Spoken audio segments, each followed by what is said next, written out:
today has been a wild day in Gainesville. I don't know how everyone's feeling about Dan Mullen and the future of the Florida program. I don't have a good gauge yet on how serious this is or whether it's just wildly uncomfortable, whether this is just shutting down media access around a program that is reeling just a little bit and potential staff changes to come, or whether this is something that's really concerning. I mean, what do you make out of a wild Monday in Gainesville? I have a lot of thoughts. Good. Let's go. Okay. That's what this is for. All right. So off the jump, I do want to say I actually still think Dan Mullen's a good coach. And I actually still have had to manually downgrade them a little bit in my power ratings because on a play-to-play basis, they've actually still been a very strong team this year. They have two losses rather, that I grade as like super fluky because they had a lot of return touchdowns go against them. And we know that's not really repeatable skill. They played Bama really close. And on a down-to-down basis, they actually competed with Georgia fairly well. And then they had a 3-minute meltdown, which is probably the biggest 3-minute meltdown that we've ever seen in this sport right before the half, which was just crazy. The thing is, though, I used to be on a podcast called Podcast Ain't Played Nobody. It's gone now. But Stephen Godfrey, who covered Dan Mullen and knows that situation pretty well, he always said how bad Mullen was in interviews for jobs. Right. And there's a reason, like, he didn't get the Miami job. He didn't get the Tennessee job twice. There were other SEC jobs he interviewed for and didn't get. And the guy who hired him was a dude who really didn't have to interview him. I'm not saying Scott Strickland didn't interview him, but he had worked with him. So he wasn't having to like make a first impression in an interview.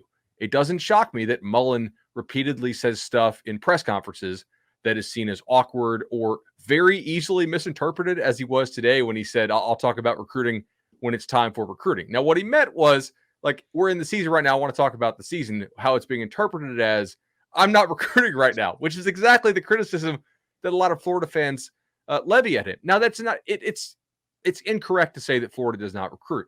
I think they're actually a decent team this year in what was expected to be a bit of a down year, a bit of a transition year, not a terrible year. They're underachieving expectations, but they are not close to catching Georgia and Alabama, and this is year 4 for Mullen there. And I think Florida fans are saying, hey, we know what this program looks like when it is at peak capacity. That's Urban, that's Spurrier, and Florida is not recruiting at that level. So I do think they'll probably have to make a defensive coordinator change and maybe another change or two to get some more dogs in there on the recruiting trail.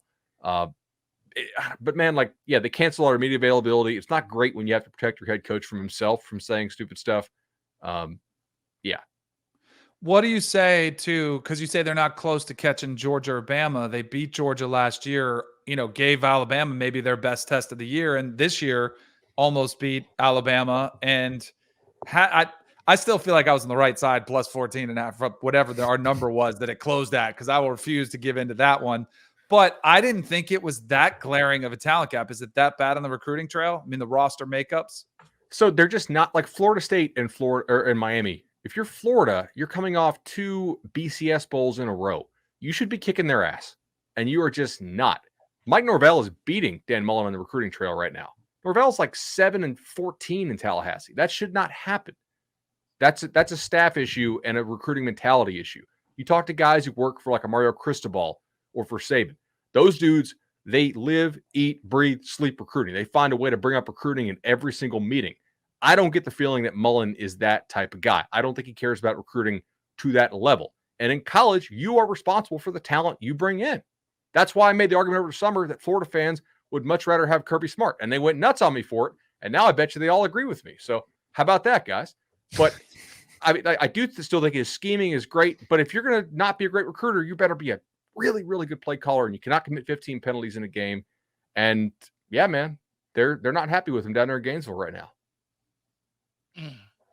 So, I mean, what's the next job that you think comes open? I think Dan Mullen's probably still Florida's head coach in 2022. How about that? Yeah. He's probably going to go 8-4, and then you breathe a sigh of relief. I mean, if he loses to Florida State, that won't look great, but I still think, they just extended him again. But I did see that his buyout's very unique. It's $12 million every single year. Like, it doesn't go, it's just $12 million, like flat buyout. Yeah, but it's payable over a long-term period. If Florida wants him gone, that is not going to cost them much at all. Like they could axe him tomorrow and not feel it. But I still find this as part of the beginning of pressure for next season not as a True. turning point where Florida makes a change in this offseason, not anywhere close to, as we suggested with our positivity, the belief that Nebraska is going to quickly join the ranks of Power 5 schools that are looking to replace their football coach.